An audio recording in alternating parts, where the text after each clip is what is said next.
예배하는 이 시간 나오신 여러분을 주님의 이름으로 환영하고 또 축복합니다. 오늘 2020년의 마지막 주일 예배입니다. 저희가 이 예배를 이렇게 제한적인 인원으로 마스크를 쓰면서 또 대부분의 성도분들이 가정에서 드릴 줄은 상상조차 하지 못했는데 오늘 이 예배 가운데 그리고 여러분 가정에서 드리시는 모든 성도분들 가운데 하나님께서 예배 가운데 위로해 주시고 또 은혜를 주실 것을 믿습니다. 이제 모두 자리에서 일어나 주시기 바랍니다. 묵도하심으로 우리 하나님께 예배드리겠습니다. 여호와께서 모세에게 말씀하여 이르시되 이스라엘 자손에게 말하여 이르라. 그날은 너희에게 쉬는 날이 될지니 이는 나팔을 불어 기념할 날이요 곧 성회라.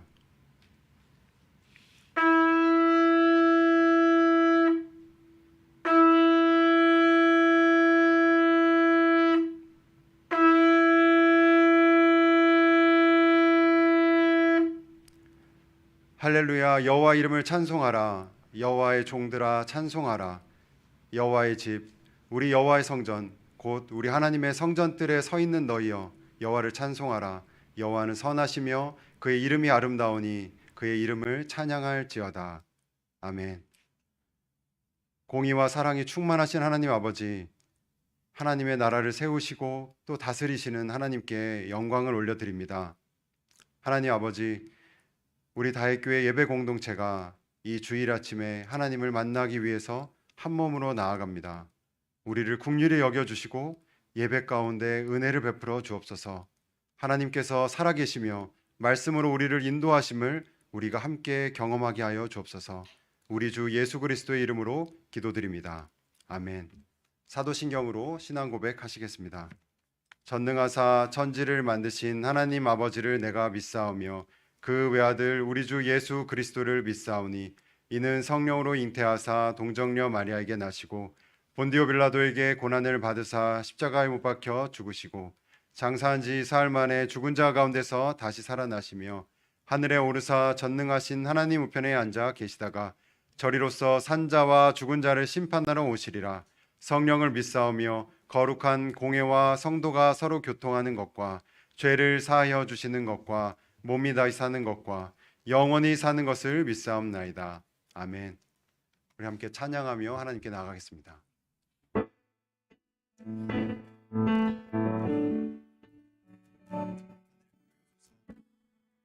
하늘의 문을 여소서 이곳을 주목하소서 주를 향한 노래가 지지 않으니 하늘을 열고 서 이곳에 임재하소서 주님을 기다립니다. 기도의 향기가 하늘에 닿으니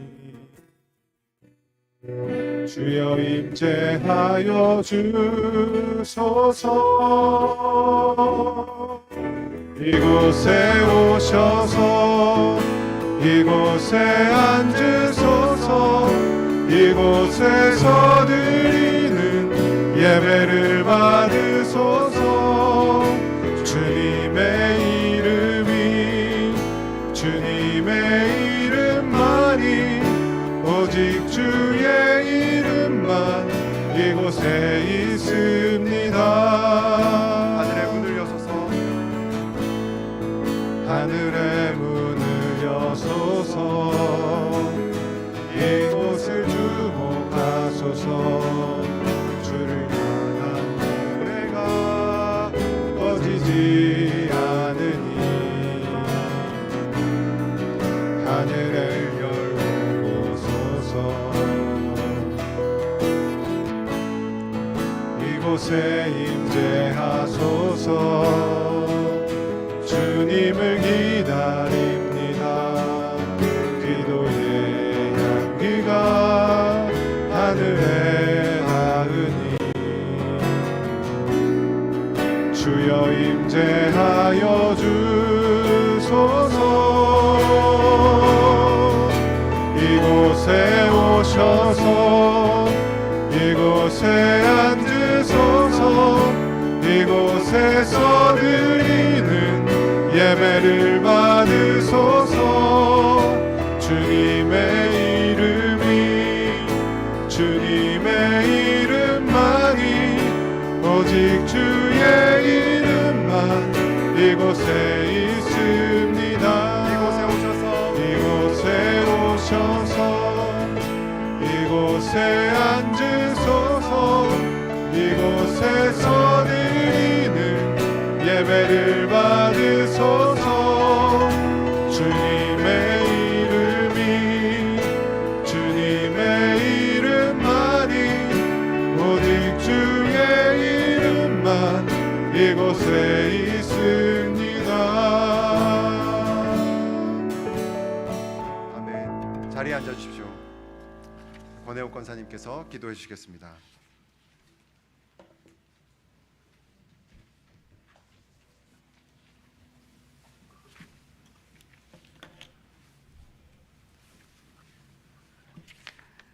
사랑과 은혜가 풍성하신 하나님, 2020년 마지막 주일 예배를 허락하여 주셔서 감사드립니다. 주님의 자녀로 살기를 원하나 세상의 걱정과 염려로 또 세상을 향한 욕심으로 죄에 빠져 살아가고 있음을 고백합니다. 주님의 보혈의 피로 저희를 깨끗이 씻어주시고 죄 때문에 주님을 멀리하는 어리석음을 버리게 하여 주시옵소서. 우리의 마음을 정결케 하사 주님의 영광을 보게 하시고 우리의 입과 귀를 통해 주님의 영광을 찬양하고 당신의 진리의 말씀을 듣게 하여 주시옵소서. 전 세계가 코로나로 팬데믹 상태에 놓여 있어 일상이 무너져가는 가운데 우리에게 당신의 길을 동행할 수 있는 전 교인 성독 일독을 허락하여 주셔서 감사드립니다. 성격 일동을 눈과 입으로만 읽는 것이 아니라 은혜와 강구로 성경 일독을 하여 온 교인의 심령을 움직여 기도의 부흥을 일어나게 하여 주시옵소서. 또 그 기도의 힘으로 움직이는 저희 다액교회 되게 하여 주시옵소서. 올 한 해 코로나로 인하여 어렵고 힘든 시기를 보내면서도 상황의 어려움을 보는 것이 아니라 하나님이 주신 말씀으로 마음을 새롭게 하여 하나님의 뜻을 분별할 수 있는 은혜 내려 주시옵소서. 은혜로 시작된 성전 건축에 안전을 허락하여 주시고 건축 과정에서 일어나는 모든 과정을 교인들이 서로 동행하고 기도하는 기쁨의 공동체로 건축 과정을 이끌어가게 하여 주시옵소서. 2020년을 감사와 회개로 마무리하면서 당신과 함께하는 2021년을 되게 하여 주시옵고 하나님의 은혜로 온전한 예배로 돌아가게 하여 주시옵소서.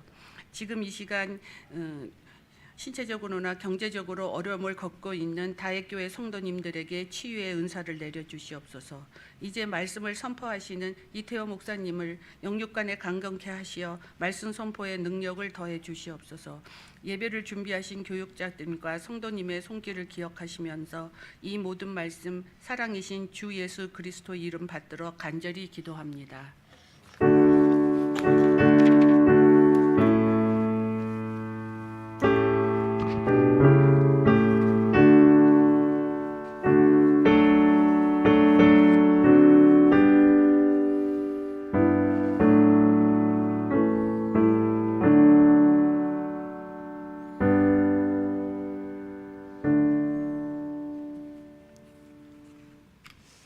네, 교회 소식을 전해드리겠습니다. 교회 소식은 화면과 주보를 참고해 주시길 바랍니다. 네, 코로나로 인해서 저희가 드리는 모든 예배는 비대면으로 그리고 온라인으로 생중계되고 있습니다. 예배에 대한 안내들은 내용을 확인해 주시길 바랍니다. 우리 지난 금요일에는 저희 성탄절이었습니다. 영아부와 유치부에서 각 가정에서 저희가 함께 모이지 못하기 때문에 베들레헴에서 그 동방박사 이야기에 대한 부분을 그 레고 블럭을 구해서 각 가정에 선물해드리고 아이들이 부모님과 특별한 시간을 가졌다고 합니다. 이때 저희가 영상으로 만들어졌는데 한번 영상으로 내용들을 확인해 주시길 바랍니다.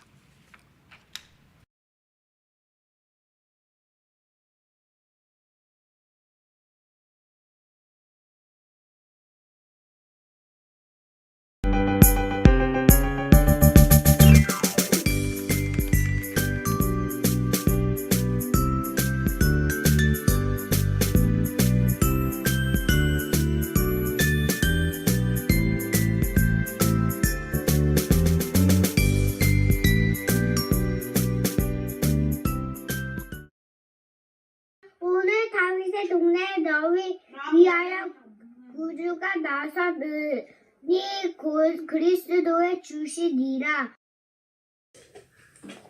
자, 이제 아빠가 전해주는 예수님 이야기를 한번 들어보세요. 오늘 이야기는 모든 사람들이 기다리고 기다린 특별한 아기가 태어난 이야기예요. 알죠? 타니까 그치. 이 천사가 나타나가지고 얘기했어요. 은혜 받은 마리아야 기뻐하거라. 하나님이 너와 함께 하신다. 무서워하지 마라. 내가 아들을 낳을 것이요. 그 아기 이름은 뭐? 이 아기는 높으신 하나님의 아들이시고 모든 백성을 구해 주실 분이래. 구해줘. 와, 바로 그날 밤 우리 예수님은 탄생하셨어요. 오늘 생일인데 예수님께 우리는 무슨 선물로 축하드릴 수 있을까? 꽃! 꽃 드리고 싶어요. 하리는 아기 예수님한테 뭐 드리고 싶어요? 나이지. 예수님 갖고 싶은 거. 예수님이 갖고 싶은 거. 우리 온 세상을 뭐를 다 지켜주려 땀이 나면 더울까봐. 예수님 탄생을 축하드려요. 메리 크리스마스. 생일 축하합니다. 생일 합니다. 사랑하는 예수님 생일 축하합니다. 예수님 해피 birthday. 해피 버스데이. 메리 크리스마스. 감사합니다. 손 흔들어줘요.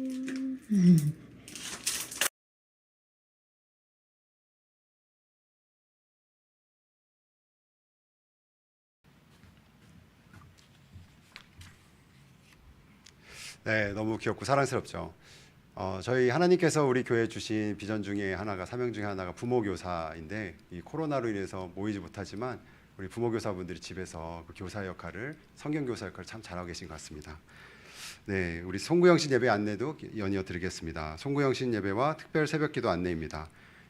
저희 2020년의 마지막 예배가 2020년 12월 31일 목요일 밤 11시에 송구영신 예배로 드려집니다.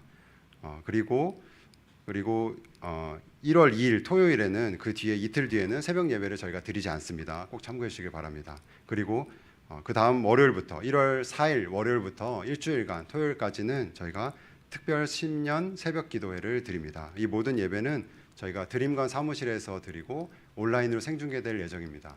여러분 한 해의 마지막과 처음 그리고 말씀으로 2021년을 여러분 은혜 가운데 시작해 주시길 꼭 권면해 드리겠습니다. 매년 이 특별 새벽 기도에 참석을 못하셨던 분이 많을 것 같습니다. 거리상으로 또 출근하셔서 못하셨을 텐데 이번에는 온라인으로 저희가 함께 하니까 꼭 모든 분들이 성도분들이 참여해 주시길 부탁을 드리겠습니다. 네, 연말 저희 정기 공동의회에 대한 안내를 드리겠습니다. 오늘 예배 끝나자마자 곧바로 줌으로 공동의회를 시작하게 됩니다. 아마 문자 링크를 다 받으셨을 겁니다. 문자에 나온 공지 내용들을 꼭 확인해 주시고 오늘 안건은 2020년 결산 및 2021년 예산안입니다. 지난주에 재직회도 저희가 줌으로 아주 성공적으로 잘 치렀는데요. 오늘 공동회의도 저희가 성도분들 많이 참여해 주시길 줌으로 신청해 주시길 부탁을 드리겠습니다. 네, 교역자 동정에 대한 광고를 해드리겠습니다. 저희 협동 목사로 섬겨주셨던 이태원 목사님과 강승훈 목사님께서 오늘부로 사임하십니다. 네, 담임 목사님께서 나오셔서 우리 감사패 전달식을 잠시 하도록 하겠습니다.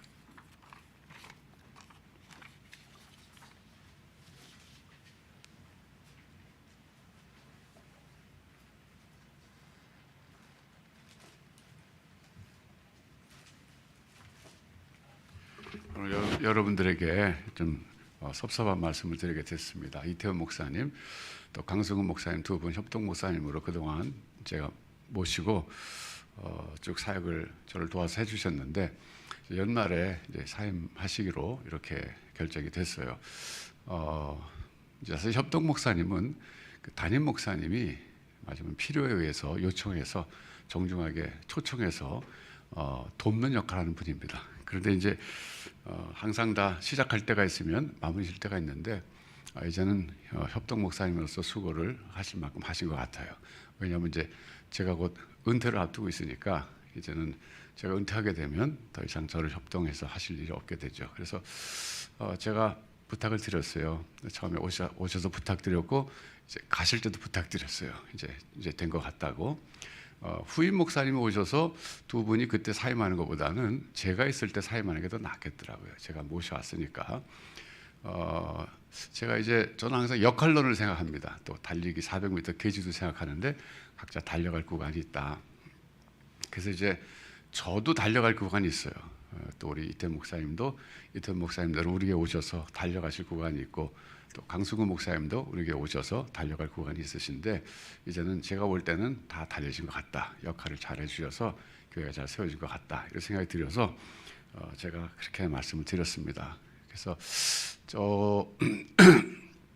제가 이제 우리 이태원 목사님은 사실은 제 동생 같은 사람이에요.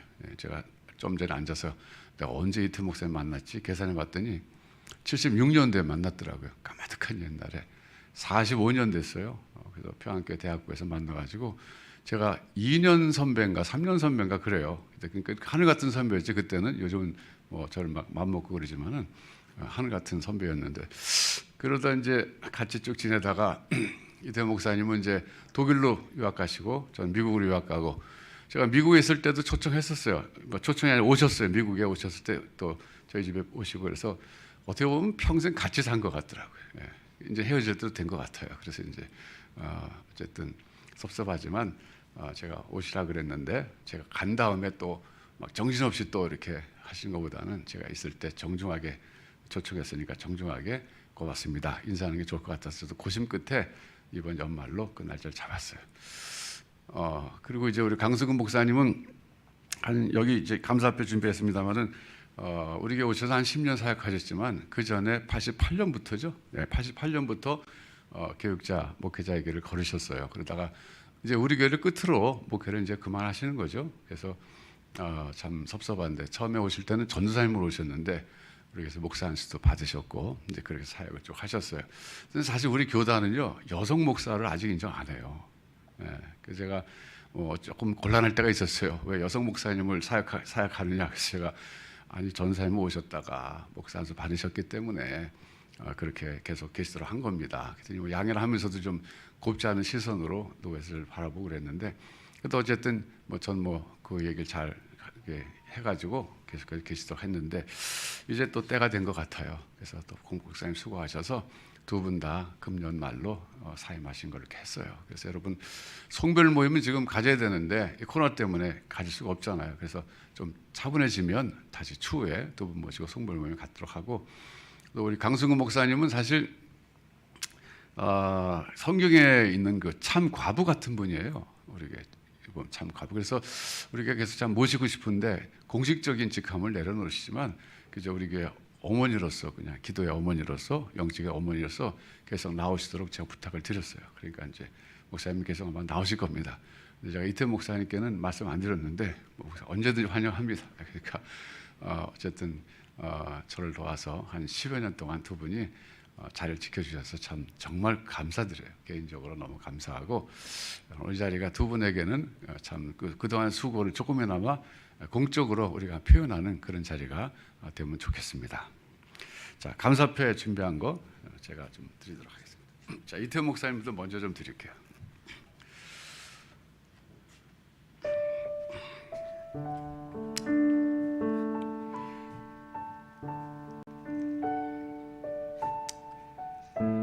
감사패 이태원 목사. 목사님께서는 다윗교회 창립부터 지난 12년 동안 다윗교회가 세워지고 성장하는 일에 헌신하셨습니다. 그리스도의 몸된 교회를 사랑하는 마음으로 말씀을 가르치며 충성스럽게 사명을 감당하심에 감사드립니다. 예, 다윗교회 모든 성도들의 사랑을 입에 담아드립니다. 2020년 12월 27일 대한예수교 장로회 합신 다윗교회 교일도.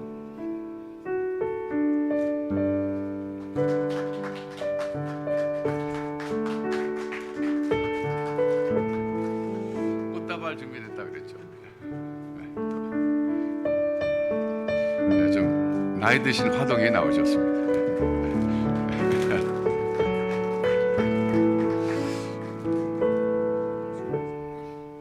자, 강수훈 목사님.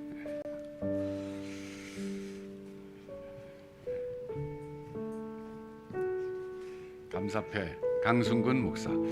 목사님께서는 하나님의 부르심을 받아 1988년부터 목회의 길을 걸어오시다가 2010년부터 10년 동안 다윗교회 교육자로 헌신하셨습니다. 특히 새가족부와 신방을 담당하셔서 성도를 환영하며 영혼을 돌봐주심에 감사를 드립니다. 예, 다윗교회 모든 성도들의 사랑을 담아 이 패를 드립니다. 2020년 12월 27일 대한예수교 장로회 합신 다윗교회 교일도.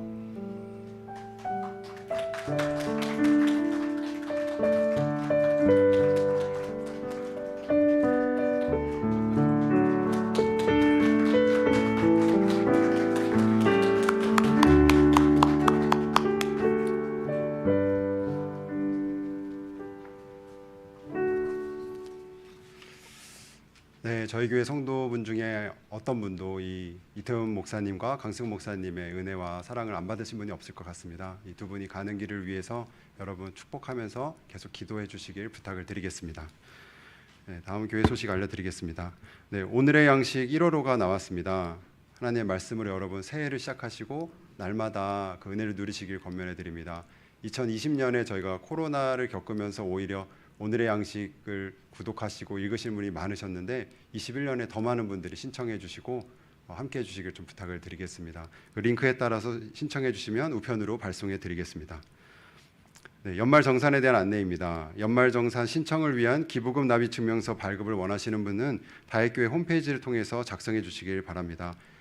기존에는 저희가 수기로 신청을 했었는데 올해 코로나로 인해서 온라인으로 신청을 받게 되었습니다. 저희 교회 홈페이지에 가시면 팝업 창이 있습니다. 그걸 클릭해 주시면 나오는 신청서에 작성해 주시면 저희가 기부금 영수증이 신청되게 됩니다. 문의는 우리 손우성 목사님께 해주시길 부탁드리겠습니다. 네, 전교인 성경일독 안내입니다. 이번 주에는 저희가 13주차 다니엘과 에스겔서를 읽게 됩니다.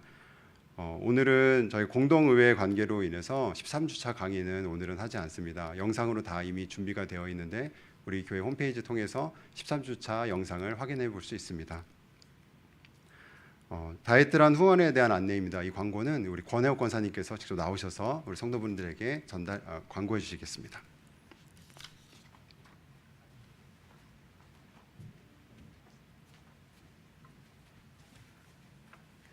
다윗들을 맡고 있는 저희 그 권사회 회장직을 지금 맡고 있는 권혜옥입니다. 여러분께서 비대면인데도 불구하고 작년에 저희가 거의 90% 이상의 그 다윗들한 후원을 받게 됐어요. 그래서 제가 이제 2021년은 비대면이라서 이걸 어떻게 후원을 하고 싶어도 사실 방법을 몰라서 못 하실까봐 저희 그 교회 그 홈페이지 안에 다윗들한 후원하기 그 팝업창을 만들었습니다. 그러니까 거기에 이름하고 그 전화번호하고 생년월일을 적으시면은 그 밑에 사이트에 그 날짜를 적으시면 그 캘린더에 자기가 하고 싶은 그 날짜에 그 후원이 가능합니다. 그러니까 사실은 뭐 우리가 그 교제를 안 해서 다윗들안을 안 한다라는 마음보다는 사실 이 다윗들안은 내가 교인을 섬긴다는 마음으로 비록 못 보지만 내가 그래도 오늘 이번 주에 내가 교인을 섬겼구나 하는 기쁜 마음으로 여러분의 많은 후원을 부탁드립니다. 감사합니다.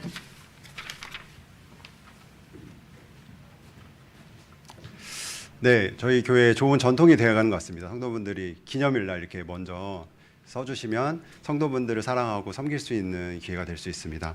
보니까 자리가 이렇게 날짜가 겹칠 수 있거든요. 먼저 이렇게 선점해 주시면 저희가 더 유익하실 것 같습니다. 네, 다음 광고 알려드리겠습니다. 우리 이번 주에는 다이어트라는 우리 김주병 소미성 권사님께서 우리 섬겨주셨습니다. 후원에 감사드립니다.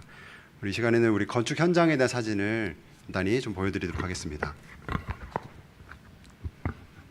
네, 저희가 이렇게 높은 펜스 안에서 안전하게 공사가 계속 진행되고 있습니다.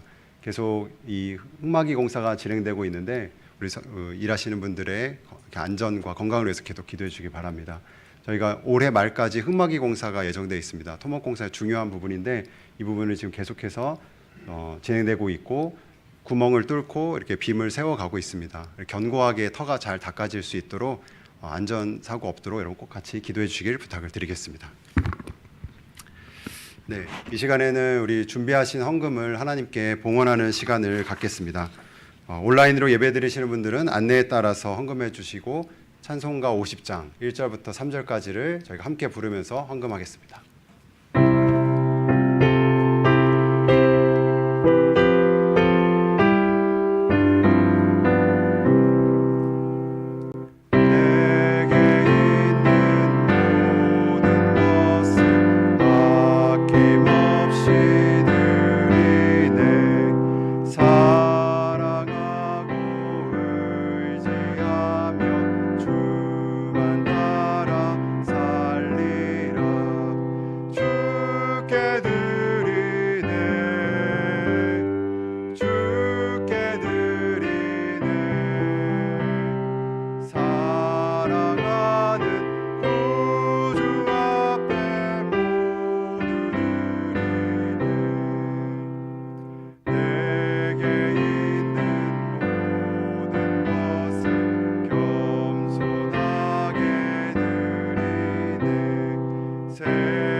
것이 주께로부터 왔으니 이 예물을 주께 바치나이다.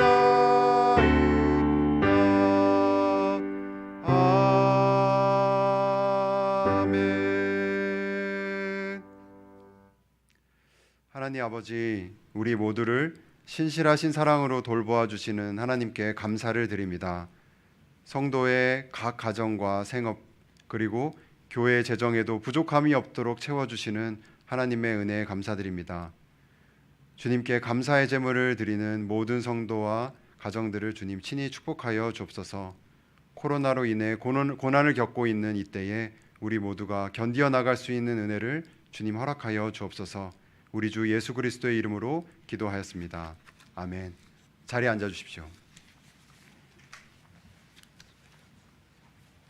제가 아까 강승우 목사님께 그 인사 말씀 드릴 기회를 못 드렸어요. 깜빡하고. 그래서 좀 나오셔서 강 목사님 인사 말씀 해주시고 이태호 목사님 이따 설교하실 거니까 이제 그때 하시면 될 것 같아요. 강 목사님 부탁드립니다.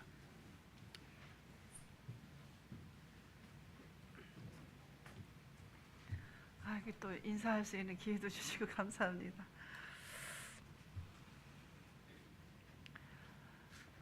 저에게 하나님은 여호와 하나님이십니다. 그 하나님은 신이시기 때문에 실현하시지도 않고 변개하시지도 않은 하나님이라고 말씀하셨는데 정말 그런 하나님이라는 걸 저는 체험하면서 살았습니다.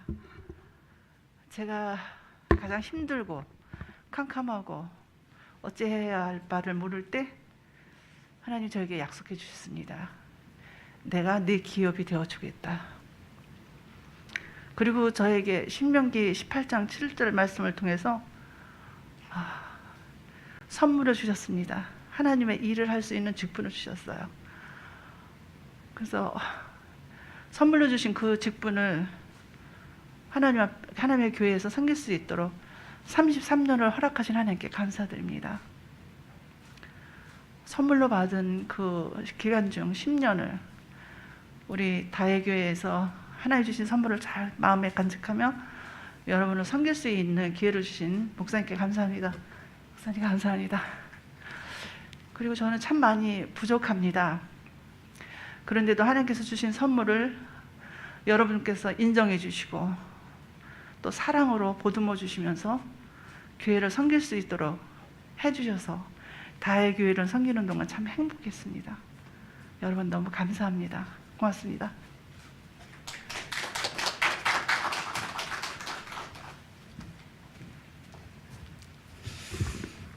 네, 우리 성경 봉독 진행하겠습니다. 우리 교회 하나님의 말씀은 전도서 3장 14절부터 15절까지 말씀, 그리고 7장으로 넘어가서 7장 11절부터 14절까지 말씀입니다. 네, 말씀을 제가 봉독하겠습니다. 하나님께서 행하시는 모든 것은 영원히 있을 것이라. 그 위에 더할 수도 없고 그것에서 덜 할 수도 없나니 하나님이 이같이 행하심은 사람들이 그의 앞에서 경외하게 하려 하심인 줄 내가 알았도다. 이제 있는 것이 옛적에 있었고 장래에 있을 것도 옛적에 있었나니 하나님은 이미 지난 것을 다시 찾으시느니라. 7장 11절부터 14절도 읽겠습니다. 지혜는 유산같이 아름답고 햇빛을 보는 자에게 유익이 되도다. 지혜의 그늘 아래에 있음은 돈의 그늘 아래에 있음과 같으나 지혜에 관한 지식이 더 유익함은 지혜가 그 지혜 있는 자를 살리기 때문이니라. 하나님께서 행하시는 일을 보라. 하나님께서 굳게 하신 것을 누가 능히 굳게 하겠느냐.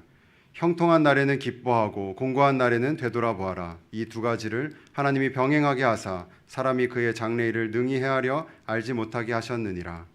아멘. 네, 이 시간에는 우리 특별한 순서가 있습니다.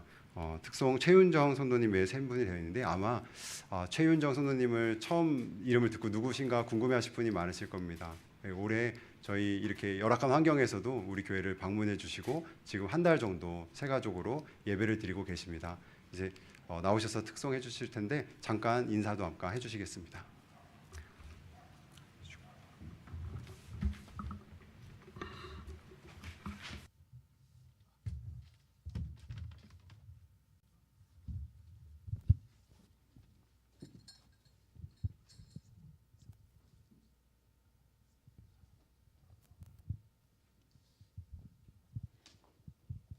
안녕하세요. 제 이름은 최윤정이라고 합니다. 다혜교회를 다니게 된 지는 한 달이 조금 넘었어요. 찬양을 사모하는 마음으로 후배들과 함께 오늘 찬양을 드리게 되었습니다. 코로나보다 위에 계신 하나님을 찬양합니다. 감사합니다.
찬양해 주신 우리 최윤정 성도님과 우리 함께 후배해 주신 후배님들 그리고 지인분들께 감사를 드립니다.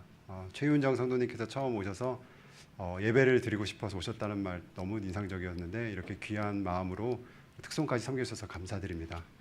네, 이 시간에는 우리 하나님을 경외하는 삶이라는 제목으로 이태원 목사님께서 말씀 전해 주시겠습니다.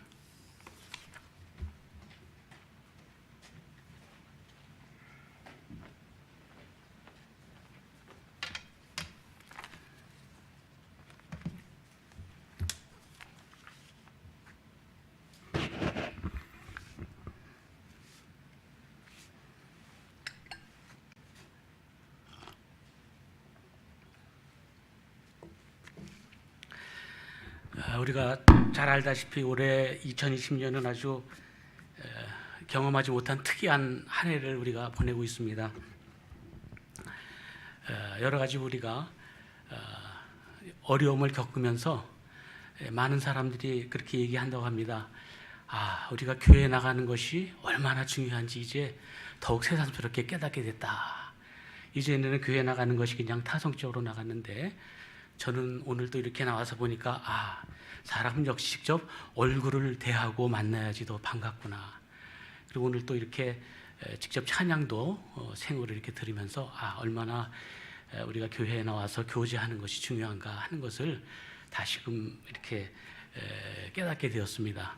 앞으로 우리가 자유롭게 이렇게 예배를 드릴 수 있는 그날 우리가 기대하면서 목사님께서 오늘 2020년 마지막 주일인데 설교를 부탁하셔서 제가 부탁받고 이 마지막 주간에 제가 무슨 말씀을 드려야 되나 이렇게 생각을 하다가 하나님을 경외하는 삶에 대해서 한번 우리가 나눠보면 좋겠다 하는 그런 생각을 했습니다.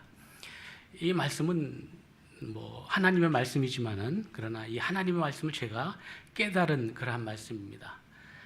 혹시 이 마지막 주간에 여러분들에게 너무 어려운 설교가 돼서 고통을 더해드릴까 하는 그러한 걱정도 있지만은 제가 이 깨달은 말씀 여러분과 같이 나누는 그러한 귀한 시간이 되기를 바라겠습니다.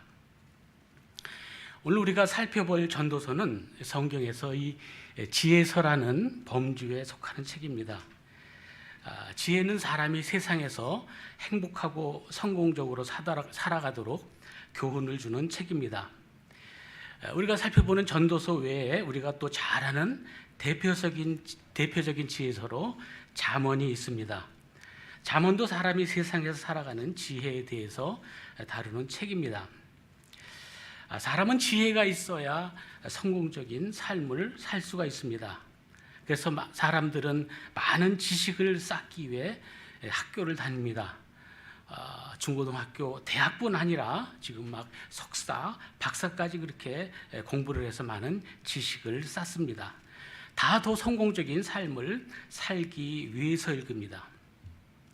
그리고 또 다양한 지식을 얻기 위해서 여행도 다니고 또 남이 체험하지 못한 다양한 경험들을 이렇게 하기도 합니다. 이것은 다 더 나은 삶을 살기 위한 지혜를 얻기 위해서일 것입니다. 그런데 우리가 사회에서 살다 보면은 이러한 지식보다도 인간관계가 더 성공적이다고 느낄 때가 이렇게 있습니다. 그래서 사람들은 인맥을 대단히 중요하게 여깁니다. 여기에서 나오는 것이 이 부정적인 의미가 아닌 긍정적인 의미에서의 처세술 같은 것입니다. 어떨 때는 그 시시비비를 잘 가리는 명석한 두뇌보다도 사람과 공감대를 형성하는 능력이 이 사회에서 더 영향력을 발휘하기도 합니다. 그래서 지금은 사람의 어떤 능력을 측정할 때 이전에는 지능지수, IQ를 이렇게 쟀습니다. 그러나 지금 IQ보다도 사회성 지수, SQ 또는 감성지수, EQ를 더 중요시하게 생각하는 세대가 되었습니다. 근데 우리가 보는 성경의 지혜에서는 지혜보다 하나님을 경외하는 것이 더 중요하다고 말합니다. 우리가 잘 아는 잠언 1장 7절에 보게 되면은 여호와를 경외하는 것이 지식의 근본이다 이렇게 말을 하고 있습니다. 여기서 근본이라고 하는 말은 여러 가지 의미로 우리가 생각을 해볼 수가 있는데, 첫 번째는 시작이라고 하는 뜻입니다. 영어로 beginning이라고 하는 뜻이겠죠. 여호와를 경외하는 것이 지혜의 출발이 된다, 시작이 된다라는 그런 의미를 가질 수가 있겠습니다. 또 이 근본이라고 하는 말은 처음이다, 영어로 하면 first가 된다. 여호와를 경외하는 것이 지혜에서 가장 으뜸되는 것이다, 가장 최고되는 것이다, 그런 의미를 가질 수가 있겠습니다. 또 오늘 우리 개역 성경처럼 이 여호와를 경외하는 것이 근원, 오리진이 된다, 이렇게도 해석할 수가 있습니다. 여호와를 경외하는 것에서부터 모든 세상의 지혜들이 샘솟듯이 솟아나온다 하는 그러한 의미를 가집니다. 하여튼 이러한 어떤 의미를 가진지 간에 여호와를 경외하는 것이 지식이나 지혜보다 더 중요하고 더 우선된다고 성경은 말씀을 하고 있습니다. 그리고 우리가 오늘 볼 전도서 제일 마지막에 나오는 12장 12, 13절에 보게 되면은 이 전도서의 결론의 말씀이 나오고 있는데, 이런 말씀입니다. 내 아들아, 또 이것들로부터 경계를 받으라. 많은 책들을 짓는 것은 끝이 없고 많이 공부하는 것은 몸을 피곤하게 하느니라. 일의 결국을 다 들었으니 하나님을 경외하고 그의 명령들을 지킬지어다. 이것이 모든 사람의 본분이니라 하십니다. 지혜서에서 지혜에 대한 말씀을 쭉 하다가 책 읽고 공부하는 것은 끝없이 피곤한 일이다, 그렇게 말씀하시면서 결국은 하나님을 경외하는 것이 가장 본분되는 것이다, 무엇보다 하나님을 경외하라, 이렇게 전도서에서는 그 결론의 말씀을 하고 있는 것입니다.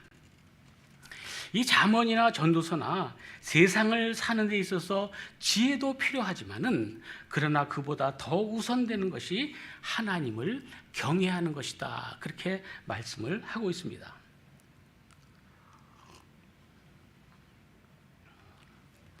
그러면 왜 성경은 지혜보다 하나님을 경외하는 것이 중요하다고 말을 하고 있을까요? 그래서 저는 오늘 두 가지 질문을 가지고 이 본문을 살펴보려고 합니다.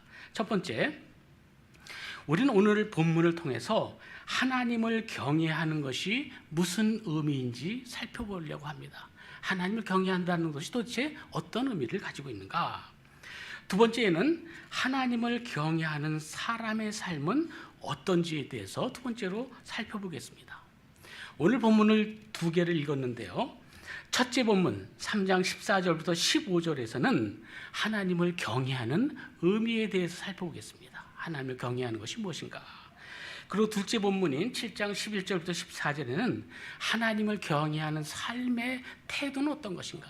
하나님을 경외하는 사람들은 어떠한 태도를 가지고 사는 것인가? 이러한 태도에 대해서 살펴보려고 합니다. 먼저 첫 번째 본문을 살펴보도록 하겠습니다. 3장 14절을 보게 되면은 이런 말씀이 나옵니다. 하나님께서 행하시는 모든 것은 영원히 있을 것이라. 그 위에 더할 수도 없고 그것에서 덜할 수도 없나니 하나님이 이같이 행하심은 사람들이 그의 앞에서 경외하려 하심인 줄 내가 알았도다. 이렇게 말씀을 하고 있습니다. 하나님이 행하신 일은 영원합니다. 여기서 영원하다는 것은 하나님이 하신 일은 중간에 바뀌거나 교정되지 않고 그대로 지속된다는 말입니다. 하나님이 하신 일은 처음부터 끝까지 완벽하여 결코 변함이 없습니다. 우리가 만일 상상하기에 만일 하나님이 실수를 하신다면 어떤 결과가 나올까요? 하나님께서 나중에 미안해 I'm sorry, 내가 실수했어 라고 말씀하시면서 우리에게 사과를 한다면 과연 우리는 그 하나님을 신뢰할 수 있겠습니까?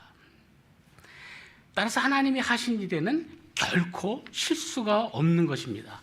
하나님이 하신 일은 나중에 더 더하든지 또 나중에 더 뺄 일이 없이 완벽하다는 것입니다. 그래서 사람들은 하나님이 하시는 이 완벽한 일을 보고 결국 하나님을 경외하게 된다는 것입니다. 우리가 이집트에 갔을 때 그 피라미드를 보고 도대체 이것을 어떻게 만든 것이야 하고 압도당하고 경외감을 가지듯이 여기서 이 경외한다는 것은 하나님의 일이 너무나도 완전해서 압도감을 가지고 그대로 받아들이는 태도를 가리켜서 경외라고 말하는 것입니다. 원래 경외라고 하는 것은 하나님께 두려움이나 무서움 같은 감정을 가지는 것입니다. 그러나 여기서 말씀하신 하나님이 하시는 영원한 일에 압도당해 그대로 받아들이는 절대 순종의 태도를 우리가 경외라고 얘기를 할 수가 있습니다. 우리가 또 15절을 이렇게 보게 되면요, 이제 있는 것이 옛적에 있었고 장래에 있을 것도 옛적에 있었나니 하나님이 이미 지난 것을 다시 찾으시니라 그랬습니다. 여기서 이제 본문이 어렵기 때문에 번역이 조금 애매합니다. 하나님은 이미 지난 것을 다시 찾으시니라 이렇게 번역이 됐는데, 원문대로 이렇게 번역을 하면은 하나님은 사람이 찾는 것을 찾으시니라. 이 말은 사람이 아무리 탐구해도 알 수 없고 찾을 수 없는 것을 하나님만 찾으실 수 있다, 그렇게 말하는 것입니다. 사람에게는 영혼을 깨닫는 능력이 없습니다. 이 영혼에 속하는 하나님의 일을 순시간, 어떤 시간에 속하는 사람이 결코 알 수 없는 것입니다. 오직 하나님만 사람이 추구하는 그 영원한 일에 대해서 아신다고 하는 것입니다. 따라서 우리는 영원하신 하나님을 경외하며 그분이 영원히 하신 영원한 일을 그대로 수용할 뿐인 것입니다. 그런데 우리는 하나님을 오해할 때가 많습니다. 어떤 때는 우리가 하나님의 일을 아는 것처럼 말하고 행동합니다. 또 어떤 사람은 우리가 기도를 통해 하나님의 뜻을 알아내야 된다, 그리고 우리가 그 뜻대로 행해야 된다, 그렇게 말을 합니다. 어찌 보면 일견 옳은 말처럼 봅니다. 그러나 우리는 결코 하나님의 뜻을 알아낼 수가 없습니다. 영원에 속하신 하나님을 어떤 순간에 속한 사람이 결코 알 수가 없는 것입니다. 한때 하나님의 보호자를 움직이는 기도라는 책이 유행했던 적이 있습니다. 우리가 기도를 통해서 하나님의 보호자를 흔들고 하나님의 뜻까지 바꿀 수 있다고 그렇게 주장하는 것입니다. 우리가 열심히 기도하면은 하나님까지 움직일 수 있다, 그리고 우리가 그 뜻까지 바꿀 수 있다, 이렇게 주장하는 것은 하나님을 전혀 모르고 하는 행동입니다. 이것은 믿음의 기도가 아닙니다. 이것은 자기 욕심의 극대화에 빠질 뿐입니다. 이 영혼에 속하는 하나님과 시간에 속하는 사람 사이에는 본질적으로 넘을 수 없는 엄청난 간격이 존재합니다. 그래서 사람이 하나님의 뜻을 받고 하나님을 조종할 수 있다고 생각하는 것은 매우 불경한 일입니다. 사실 하나님이 바라시는 뜻은 이미 성경에 잘 나타나 있습니다. 하나님께서는 하나님을 사랑하고 이웃을 사랑하며 살기를 원하십니다. 하나님, 우리가 세상에서 싸우지 말고 평화를 지키며 살기를 원하십니다. 또 하나님은 이 세상에서 불의나 불법을 행하지 말고 정의와 공의를 실행하며 살기를 원하십니다. 이것이 우리가 따라야 할 하나님의 뜻인 것입니다. 기도를 통해 하나님의 뜻을 알려고 하는 것은 성경이 비판하는 주술사나 점쟁이와 같은 그러한 행동인 것입니다. 하나님이 하시는 일은 영원하고 완벽하시기 때문에 우리가 결코 그것을 알 수도 없고 또 그것을 우리가 바꿀 수도 없는 것입니다. 우리는 하나님이 하신 일을 그대로 수용할 수밖에 없습니다. 이것이 바로 하나님에 대한 경외의 태도입니다. 바로 이러한 경외는 하나님에 대한 절대적인 순종으로 나타나는 것입니다. 하나님을 경외한다는 것은 우리가 하나님을 움직이는 것이 아니라 하나님이 하신 일을 맞습니다, 옳습니다, 그대로 받아들이고 우리가 하나님 앞에 절대적인 순종의 태도를 나타내는 것이 하나님을 경외하는 것이라고 하는 것입니다.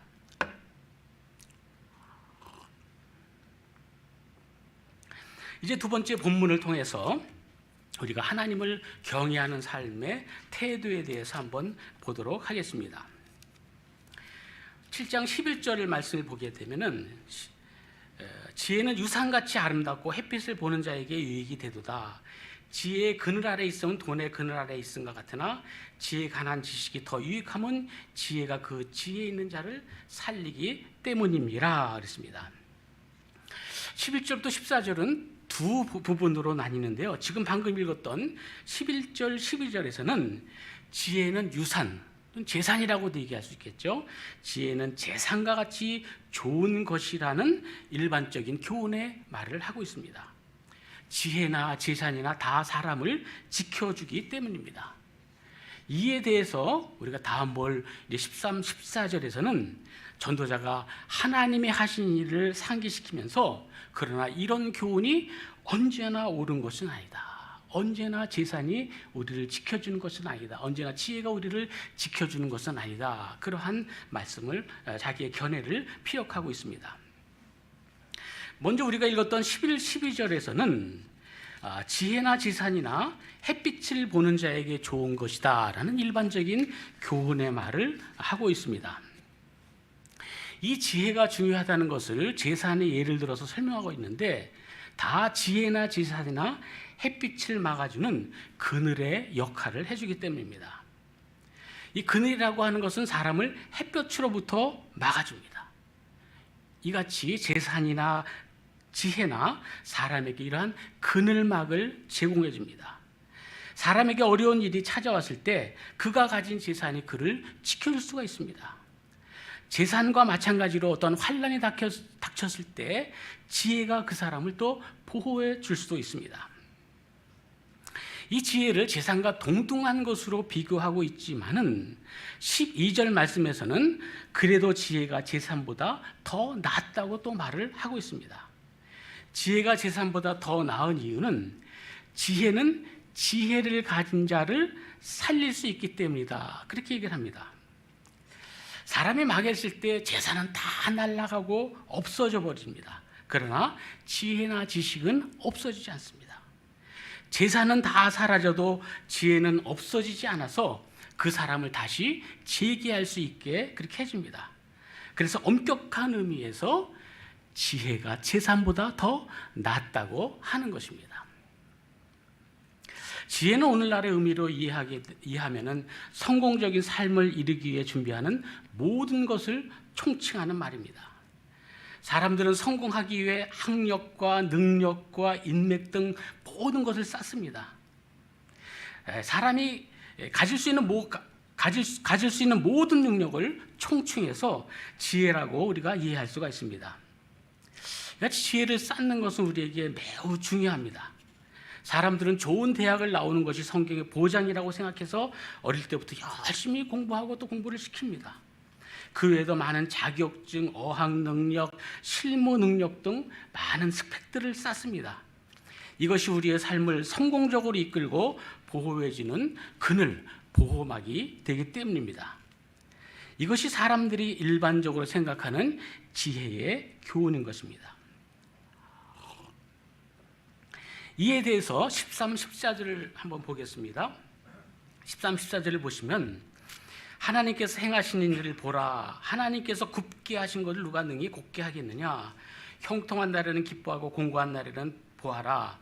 이 두 가지를 하나님이 병행하사 사람이 그의 장래 일을 능히 헤아려 알지 못하게 하셨느니라. 했습니다. 이 13, 14절에서 전도자는 우리의 현실은 하나님이 주신 것이다. 이 하나님의 주신 것이라는 것을 강조하고 있습니다. 전도자는 지식과 지혜를 쌓아서 재산을 모은 사람도 그 삶이 절대로 안전하지 않다고 말합니다. 전도자는 하나님이 하신 일을 볼 것을 얘기한 말입니다. 하나님이 하신 일을 직시하라는 것입니다. 그럼 하나님이 무슨 일을 하셨습니까? 하나님이 굽게 하신 것은 아무도 곱게 할 수 없다고 하는 것입니다. 하나님이 하신 일은 그 누구도 바꾸거나 교정할 수 없다는 것입니다. 이것은 하나님과 사람의 절대적인 차이를 나타내는 말입니다. 사람이란 존재는 그 영원하신 하나님이 주시는 현실을 있는 그대로 받아들일 수밖에 없는 존재입니다. 하나님이 하신 일을 사람들이 바꾸거나 교정할 수가 없다는 말입니다. 그냥 받아들일 수밖에 없는 것입니다. 이것이 인간의 한계라고 한다면 이뿐 아니라 사람은 또 미래를 아는데도 한계가 있다고 14절 하반절에서 얘기를 하고 있습니다. 사람은 자기에게 닥친 현실을 되돌릴 능력도 없고 앞으로 닥치게 될 미래를 예측할 능력도 없습니다. 그런데 사람에게는 좋은 날이 올 수도 있고 또 나쁜 날이 올 수도 있습니다. 그런데 전도자는 둘 다 하나님이 주신 날들이라고 말을 하고 있습니다. 구부러진 날을 우리가 펼 수도 없고 또 곧은 날을 우리가 다시 굽게 할 수도 없습니다. 따라서 전도자는 형통한 날에는 기뻐하고 곤고한 날에는 되돌아보아라, 곤고한 날에는 보아라, 그렇게 말하고 있습니다. 여기서 보아라라고 하는 것은 관망하라는 말입니다. 곤고한 날에는 관망하라. 왜냐하면 하나님이 이런 날이나 저런 날이라 병행하게, 이 병행하기란 말은 함께 만드셨기 때문이다. 하나님이 이런 날이나 저런 날이나 다 하나님이 만드신 것이기 때문이다. 그렇게 말을 하고 있습니다. 그렇다면 사람이라고 하는 것은 이런 한계 속에서 자기에게 주어진 현실을 받아들여서 현실의 삶을 누리는 것이 최상의 것이라고 우리는 말을 할 수가 있습니다. 하나님 우리에게 행복한 날들만 주시는 것이 아닙니다. 우리에게 불행한 날들도 닥치게 하십니다. 사람에게 아무리 많은 지혜나 돈이 있어도 우리에게 닥치는 날들을 예방하거나 또 되돌릴 수 있는 능력이 우리에게는 없습니다. 하나님이 구부리셨으면 사람이 펼 수 없고 또 하나님이 폈었으면 그걸 다시 구부릴 수 없습니다. 모든 것은 다 제때가 있고 모든 것은 하나님이 하신 일이기 때문입니다. 우리가 살다 보면은 우리 인생이 우리 마음대로 되지 않는다는 것을 누구나 다 인정할 것입니다. 따라서 하나님이 우리에게 행복한 날들을 주셨으면 그것을 하나님의 선물로 알고 우리가 누리는 것이 좋습니다. 우리는 하나님이 주신 선물을 거부할 이유나 능력이 없기 때문입니다. 반면에 하나님이 우리에게 불행한 날을 주셨으면 그 불행에 대해서 한탄하거나 괴로워하지 말고 조용히 관망하는 것이 좋습니다. 하나님이 다시 행복한 날들을 우리에게 주실 수 있기 때문입니다. 따라서 하나님은 좋은 날들만 아니라 불행한 날도 우리에게 주신다는 그러한 사실을 인식하는 것이 우리에게 중요합니다. 이러한 인식이 하나님이 주신 행복을 누릴 수 있는 적극적인 마음을 우리에게 주고 또 반면에 불행한 날도 하나님이 주신 것으로 인정하면서 견딜 수 있게 해주기 때문입니다. 우리가 미래를 알 수 없다는 불확실성이 오히려 다시 행복한 날이 올 수도 있다라고 하는 기대감을 가지게 하는 것입니다. 이제 말씀을 맺도록 하겠습니다. 우리는 하나님이 주신 현실을 되돌릴 능력도 없고 하나님이 주실 미래를 예측할 능력도 없는 존재입니다. 하나님이 하신 일은 완벽해서 우리가 놀라운 경외감 속에 받아들일 수밖에 없습니다. 그런데 이런 하나님이 우리에게 형통한 날만 아니라 공고한 날도 주시는 분입니다. 이런 현실 속에서 하나님을 경외한다는 것은 과연 우리가 어떠한 삶을 산다는 것일까요? 저는 하나님과의 동행이라고 하는 예를 들어서 하나님을 경외하는 삶의 태도를 한번 이해해 보려고 합니다. 어떤 사람은 자신의 지혜로 스스로 삶을 인도해 나가려 합니다. 이런 사람은 인생에 대한 자신만의 계획이 있습니다. 그는 자신의 목표를 정해두고 나옵니다. 그리고 하나님께 따라오십시오 하고 그렇게 말씀을 합니다. 그리고 내가 그곳에 갈 때까지 하나님께 나를 보호해 달라고 요구합니다. 이런 사람은 하나님과 동행하는 것이 아니라 하나님 앞서서 가는 사람입니다. 이런 사람은 하나님을 좋게 말하면 경호원처럼, 나쁘게 말하면 종처럼 생각하는 사람입니다. 그런데 이런 사람이 어떨 때 기도를 더 열심히 합니다. 그러나 그 기도는 자신의 뜻과 계획을 이루어 달라고 하는 것입니다. 만일 원하는 대로 이루어지지 않으면 하나님이 자신을 버렸다고 막 불평과 원망을 합니다. 그가 하나님을 통해서 자신의 욕심을 이루려고 했기 때문입니다.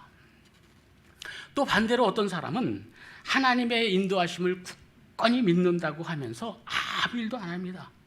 하나님을 저 멀리 쫓아가면서 어차피 하나님이 다 아시고 하나님이 어차피 다 인도하실 텐데 나는 그냥 따라가기만 된다고 하면서 자신의 일을 방임하고 아무 일도 안 합니다. 이런 사람은 자기 일에 아주 무책임한 사람입니다. 우리의 삶은 우리가 살고 누리는 것이지 하나님이 대신 사시는 것이 아니기 때문입니다. 하나님과 동행한다는 것은 하나님과 앞서가면서 자신의 욕심을 이루는 것도 아니고 하나님께 모든 것을 맡기고 뒤처져서 무책임한 삶을 사는 것도 아닙니다. 하나님과 동행하는 것은 우리에게 주어진 모든 현실을 하나님이 주신 것으로 믿는 것입니다. 우리는 우리에게 주어진 현실을 되돌릴 수 없습니다. 하나님이 구부리셨다면 우리가 다시 그것을 펼 수가 없습니다. 그리고 우리가 미래를 예측해서 우리 마음대로 청사진을 그릴 수도 없습니다. 우리에게 미래를 알 수 있는 예지의 능력이 없기 때문입니다. 하나님과 동행한다는 것은 어쩌면 수시로 하나님의 인도를 받는 것이라고 말을 할 수가 있습니다. 내가 혹시 하나님으로부터 벗어나지는 않았는지 수시로 점검하는 태도입니다. 우리 생각대로 되지 않았을 때 우리는 하나님의 인도를 수시로 인지해야 합니다. 우리의 현실은 하나님이 주신 것이기 때문입니다. 우리에게 주어진 현실을 묵묵히 거리면서 어려움이 닥칠 때마다 하나님께 막 원망하기보다 맞습니다. 하나님이 옳으십니다. 제 생각이 짧았습니다. 제 욕심이 지나쳤던 것 같습니다. 제 생각이 악했습니다. 라고 고백하면서 수시로 자신의 생각을 교정하는 것이 하나님과 동행하는 그러한 삶의 태도인 것입니다. 그래서 우리는 순간마다 우리 뜻대로 이루어 주십시오 라는 기도를 드리는 것이 아니라 우리가 하나님의 뜻에 맞춰 살게 해주십시오. 우리가 하나님의 뜻에 맞춰 살게 해주십시오 라고 기도하는 것이 올바른 그러한 경외의 태도라고 하는 것입니다. 어찌 보면 우리의 삶은 마치 등산과 같다고 말을 할 수가 있습니다. 우리 집 근처에 북한산이 있습니다. 그래서 산에 갔다가 산을 올라가려고 생각해보니 그 봉우리가 엄청납니다. 저 멀리 있는 정상을 보면은 갈 길이 멀어서 까마득하고 암담합니다. 그래서 가기도 전에 그냥 포기할 때가 많습니다. 다음에 올라가자. 그렇습니다. 그러나 등산을 잘하는 사람들은 이렇게 얘기를 합니다. 우리가 한 걸음 한 걸음 그냥 앞만 보고 꾸준히 걷다 보면은 어느덧 정상에 도달한다는 것입니다. 이렇게 마찬가지로 오늘 우리에게 주어진 하루의 삶을 한 발짝 한 발짝 걷듯이 최선을 다해 사는 것이 하나님을 경외하는 삶의 태도입니다. 알지도 못하는 미래를 계획하여 헛되게 살지도 말고 미래의 불안에 사로잡혀 현실을 낭비하지도 말고 오늘 우리에게 주어진 현실을 최선을 다해 한 발짝 한 발짝 성실하게 사는 것, 이것이 하나님과 동행하는 삶의 태도인 것입니다. 결론적으로 하나님을 경외하는 삶이라는 것은 알지 못하는 미래에 대해서 헛꿈도 꾸지 말고 하나님의 주신 현실에 대해서 원망하지도 말고 하나님이 주신 현실 속에서 한 걸음 한 걸음 성실하게 사는 것입니다. 하나님에 대해서 앞서가지도 말고 하나님에 대해서 뒤처지도 말고 한 걸음 한 걸음 하나님과 동행하면서 수시로 하나님의 뜻에 맞춰 사는 것이 바로 하나님을 경외하는 삶의 태도인 것입니다. 우리 모두 새해에는 이렇게 하나님을 경외하고 순종하면서 하나님과 동행하는 삶을, 성실히 사는 삶을 우리 모두가 사시기를 바라면서 이 말씀을 살펴보았습니다. 한번 기도하겠습니다.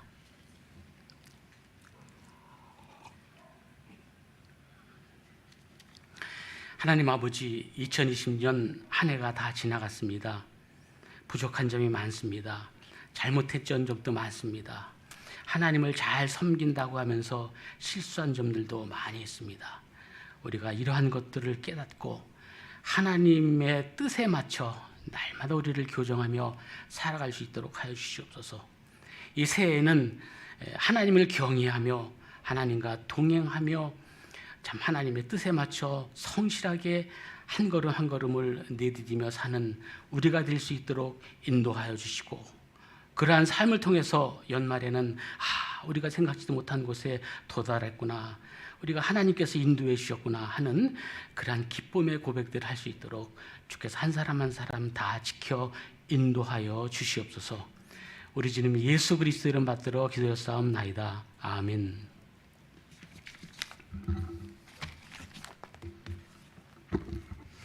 네, 우리 함께 찬양하겠습니다. 자리에서 일어나 주시겠습니다. 네, 하나님을 경외하는 마음으로 우리 말씀 앞에서 찬양 후에 이태원 목사님께서 축도해 주심으로 우리 예배를 마치겠습니다.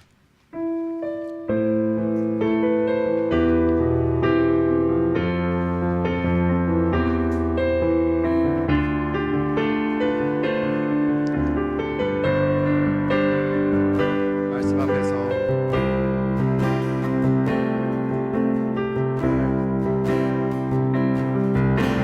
말씀 앞에서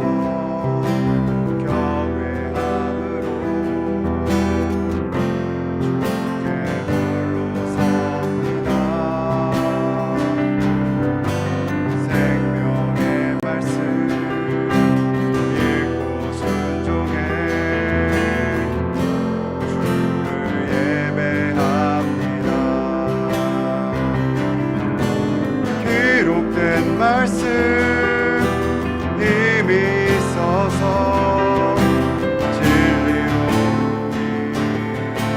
거룩해 하며 거룩한 말씀 생명 영원히 복음이 되어 말씀하시네.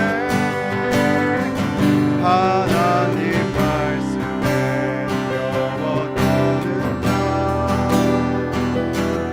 말씀에 생명을 거둔 자 한 사람 찾으시는 주님의 약속을 믿어. 하나님 말씀에 명을 거둔 자 순종하며 따라가는 자 영원한 하나님 나라 이뤄갈 주의 교회여 일어나라.